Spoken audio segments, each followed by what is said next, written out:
Hampir semua Piala Dunia memiliki kontroversinya sendiri.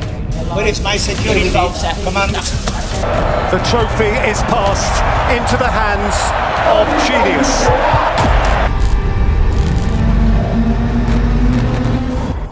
Di Piala Dunia 1998 misalnya, fans Brazil mengeluh tim mereka kehilangan gelar juara karena Nike.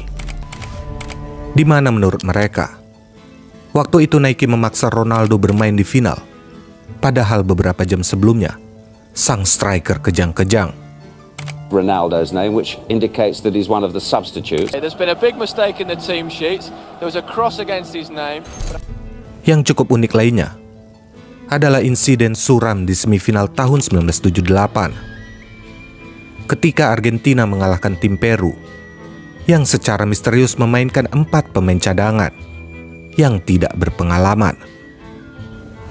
Entah kenapa setelah kekalahan telaknya, Peru menerima 35.000 ton gandum Argentina sebagai hadiah kemanusiaan. Dan masih banyak kontroversi lain di sepanjang sejarah Piala Dunia. 7 senior football officials were arrested. Namun, kontroversi yang paling dikenang adalah yang terjadi di Piala Dunia 2002. Simak kisahnya.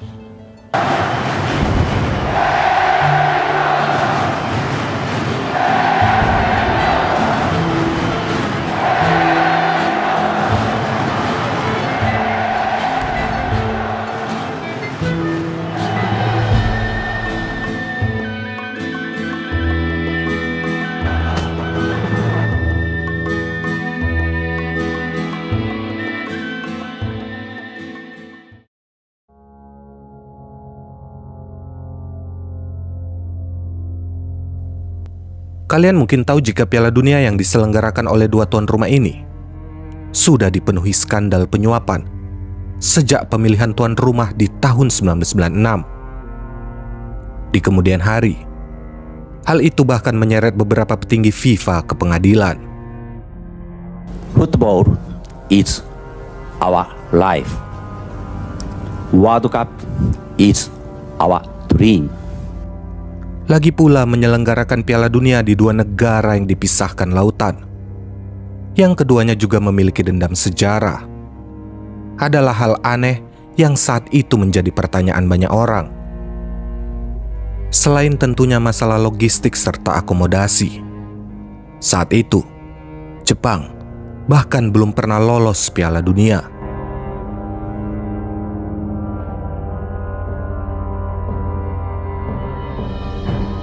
FIFA sendiri mengklaim bahwa alasan Jepang dan Korsel harus menyelenggarakannya secara bersamaan adalah untuk mempererat hubungan kedua negara, dan tak ada satupun dari keduanya yang memiliki infrastruktur yang cukup. Namun semua drama pemilihan tuan rumah itu tak sekontroversial skandal wasit di 2 pertandingan yang melibatkan tuan rumah Korea Selatan.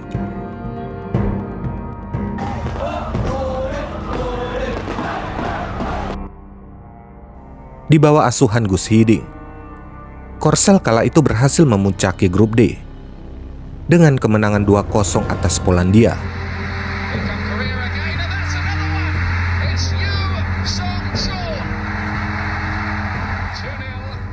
Bermain imbang 1-1 dengan Amerika Serikat.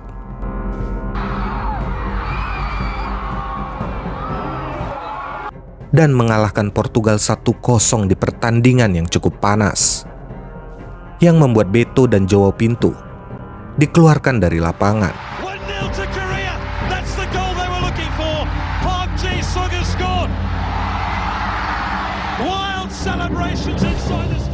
Setelah pertandingan tersebut, diperkirakan 1,5 juta orang merayakannya di jalanan Seoul, yang berlangsung hingga lewat tengah malam.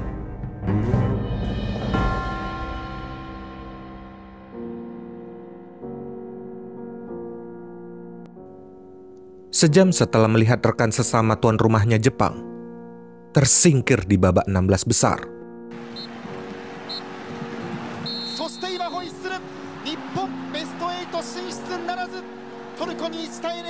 Korea Selatan semakin berambisi untuk terus melaju ke babak selanjutnya.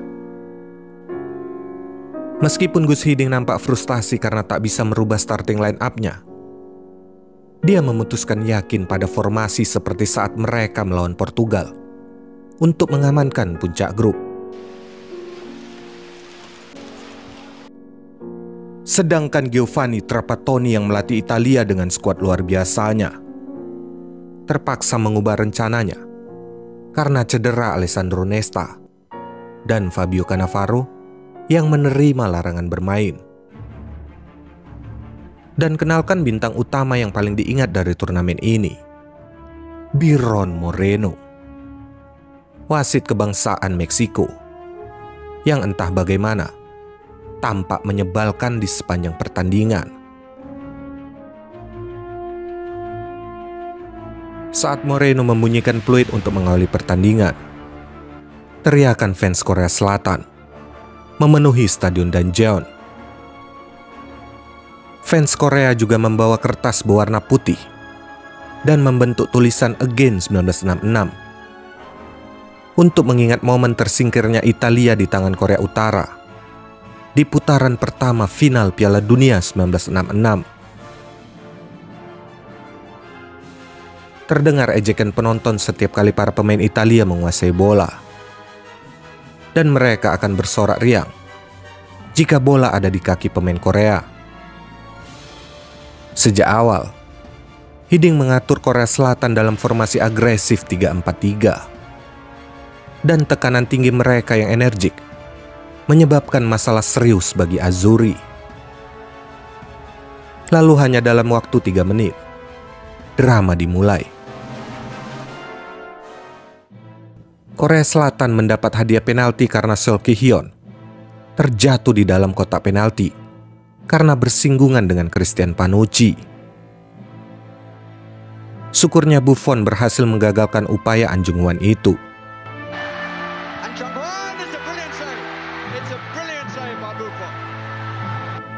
7 menit kemudian, pertandingan sempat terhenti karena Kim Tae-yong mengalami cedera kepala saat berusaha berebut bola di udara dengan Christian Vieri.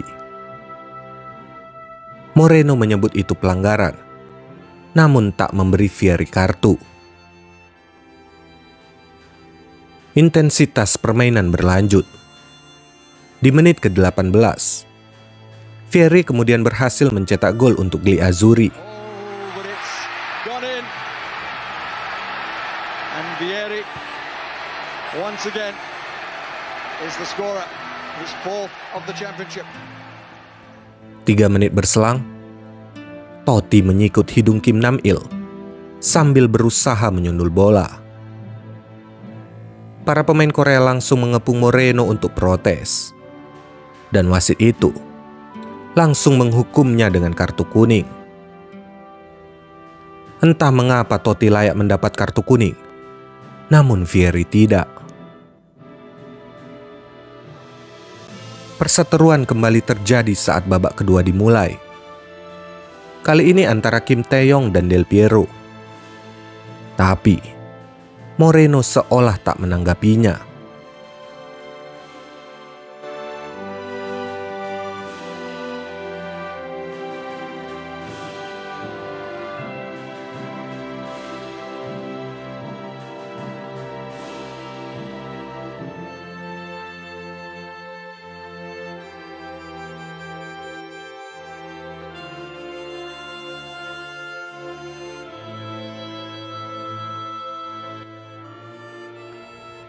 Di menit ke-88, Korsel menyamakan kedudukan lewat gol Seo Ki-hyun. Pemain bernomor punggung 9 itu langsung merayakannya bersama teriakan kemenangan dari fans Korea.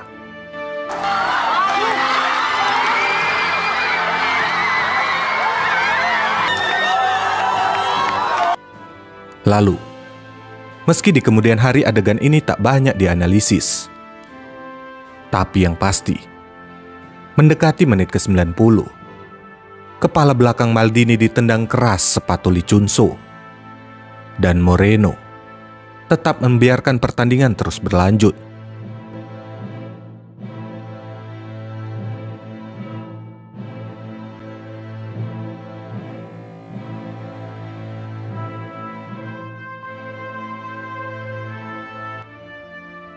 Pertandingan berlanjut. Perpanjangan waktu yang seharusnya menjadi tontonan yang hebat semakin nampak kontroversial karena Totti mendapat kartu kuning keduanya. Totti yang mencoba mencari ruang di kotak penalti terjepit oleh Song dan terjatuh, yang dianggap Moreno sebagai diving.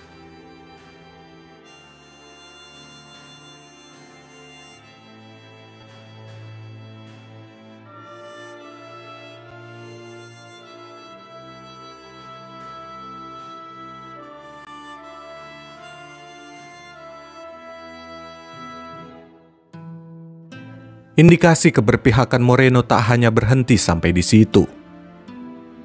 Italia sebenarnya dapat unggul lewat gol dari Damiano Tommasi.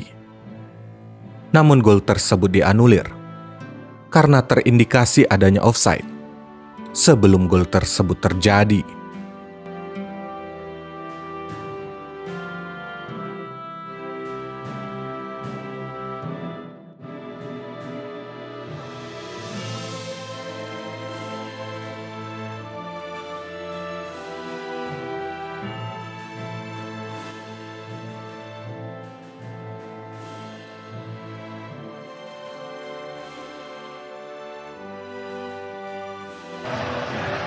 Pio with the cross. Ah, yes!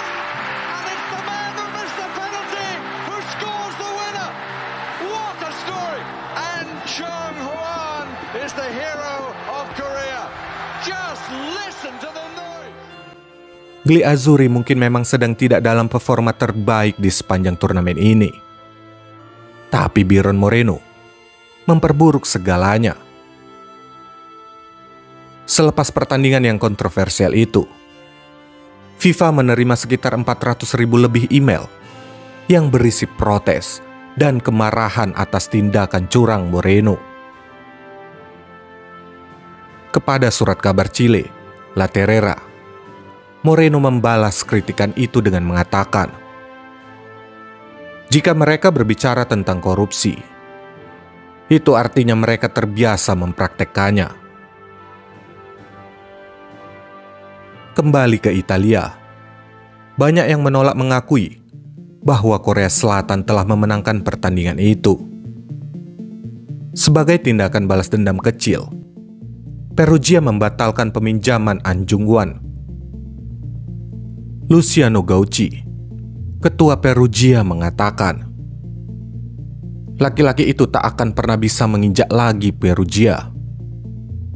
Dia hanya menjadi fenomena saat dia bermain melawan Italia. Aku seorang nasionalis. Bagiku itu bukan hanya penghinaan. Itu juga kejahatan terhadap negara yang 2 tahun lalu membuka pintu untuknya. Aku tak punya niat membayar gaji pada seseorang yang merusak sepak bola Italia. An Jung-hwan sendiri tentu menganggap jika gol yang dicetaknya saat kemenangan melawan Italia itu adalah yang terbaik dalam karirnya.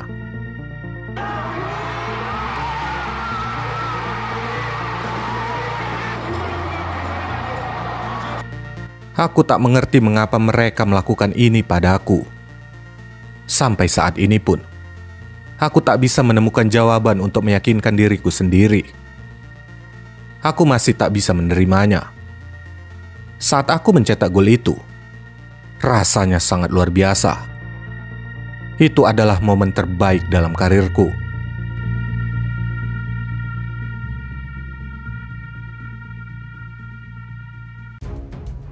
Kemenangan Korea Selatan atas Italia sudah cukup membuat banyak orang marah.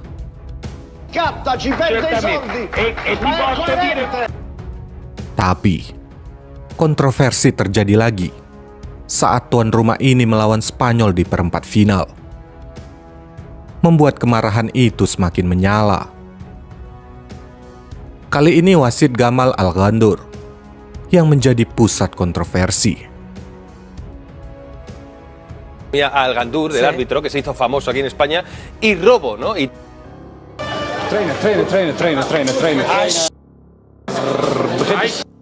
Kontroversi pertama terjadi atas tendangan bebas melayang ke kotak penalti Korea Selatan. Bolanya memantul dari bahu Kim Tae-yong dan masuk ke gawangnya sendiri. Namun, wasit Mesir itu menganulirnya dengan alasan penarikan kaos yang dilakukan Ivan Helguera. Kemudian hanya dalam beberapa menit setelah perpanjangan waktu, sekali lagi, gol Spanyol dianulir. Hakim garis mengangkat bendera menyatakan bahwa bola dari tendangan Joaquin telah lebih dahulu out. Padahal dalam tayangan ulang, bola masih berada di dalam lapangan.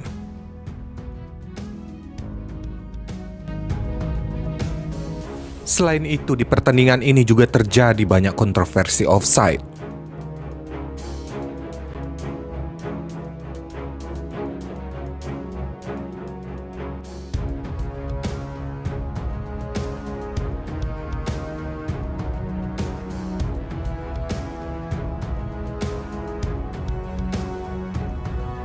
Pertandingan dilanjutkan dengan adu penalti. Namun sayang Spanyol tak bernasib baik. Selepas pertandingan, beberapa pemain Spanyol mengkritik tindakan wasit yang menurut mereka tidak adil. Dan secara gamblang, Algandur menanggapi hal itu dengan berkata,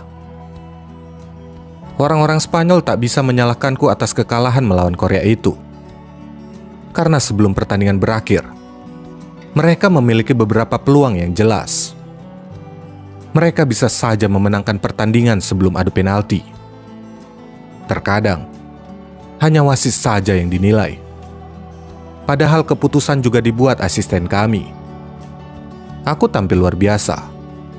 Faktanya FIFA memberiku nilai 8,7 hari itu. Kesalahan yang dibuat asistenku tak boleh merugikanku." Korea Selatan melaju dengan bangga ke semifinal. Namun pasukan Gus Hiding ini kemudian terhenti karena kalah melawan Jerman. Mereka juga kalah 2-3 dari Turki di perebutan tempat ketiga. Tapi meski perjalanan Korsel berakhir, mereka diperlakukan seperti pahlawan di semenanjung Korea. Bahkan Asosiasi Sepak Bola Korea Utara, Ri Kwang-gun, mengirimkan ucapan selamat kepada publik yang menjadi musuh bebuyutan bangsanya.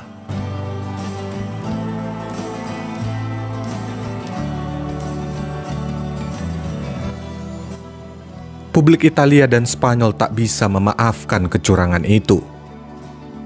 Mereka menyebut turnamen itu telah berubah menjadi lelucon. Mereka menentang politik internal FIFA dalam memilih wasit. Sepp Blatter, presiden FIFA waktu itu, menolak berpendapat jika ada konspirasi yang menguntungkan Korea Selatan. Namun, ketika skandal FIFA terungkap di tahun 2015, Jack Warner, yang saat itu menjabat sebagai administrator yang memilih perangkat untuk pertandingan, mengakui perbuatannya. Ia menyuap Gondor dengan sebuah mobil mewah untuk memuluskan langkah Korea ke semifinal. Tapi yang paling bertahan lama, tentu saja cerita tentang Bayron Moreno. Dengan reputasinya yang compang-camping selepas turnamen internasional itu, reputasinya pun hancur di Ekuador. Pertandingan yang dipimpinnya terus disoroti dan kembali ditemukan kecurangan. Federasi Sepak Bola Ekuador sampai melarangnya tampil dalam 20 pertandingan. Di saat yang sama, dia juga sedang berusaha mencalonkan diri menjadi anggota legislatif lokal di kota tempat tinggalnya. Namun tak ada lagi yang bersisa untuk Moreno. Namanya telah rusak dan tak lagi bisa diperbaiki. Dia kemudian memilih pensiun dan beralih peran untuk acara televisi. Kadang dalam acara komedi atau analisis sepak bola. Moreno kemudian terlilit hutang yang cukup besar, yang membuatnya terlibat dalam penyelundupan narkoba. Dia ditangkap di bandara JFK di New York dipenjara selama 2 tahun, dan kemudian diekstradisi ke Ekuador.